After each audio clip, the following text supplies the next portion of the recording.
कुल हिंद मजलिस इत्तेहादुल मुस्लिमीन के हल्के कारवान के एमएलए जनाब कौसर मोहिउद्दीन ने आज अपने हल्के के बहुत सारे इलाकों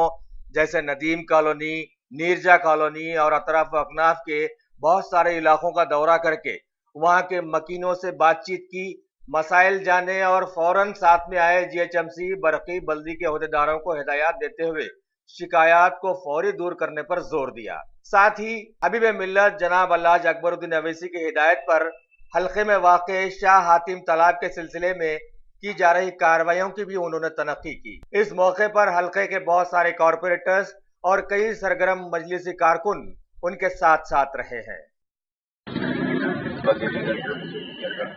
नदीम कॉलोनी, महबूब गार्डन और इस योजना के तमाम जिम्मेदारों से और यहाँ पर मुलाकात की है। कई मसाइल थे, खासतौर से नदीम कॉलोनी में नाले का बहुत बड़ा प्रॉब्लम चल रहा है, जो कोर्ट से नोटिस आने की वजह से यहाँ करीब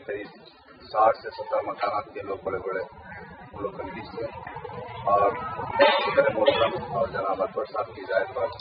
एक नया प्रपोजल दिया गया, जो रोड पे से लेकर जाकर शासन तालाब को बहुत साइड पे बनाने का वो ऑलरेडी इंस्ट्रूमेंट बन चुका इंशाअल्लाह। उसी तरह से और यहाँ की जो आज सीवरेज लाइन की हो या रोड की हो या 52 पाइपलाइन या स्ट्रीट लाइट के जिन मसाइल थे उन तमाम जीएचएमसी के ऑफिसर्स के साथ और वाटर के ऑफिसरों के साथ यहाँ तफसीलात लेकर उनको बताएगा। और खासतौर से गोलकुंडा डिवीजन के अंदर भी कई जगह पर सीवरेज लाइन ऑलरेडी मंजूर हो चुकी है। इंशाअल्लाह उन तमाम करीब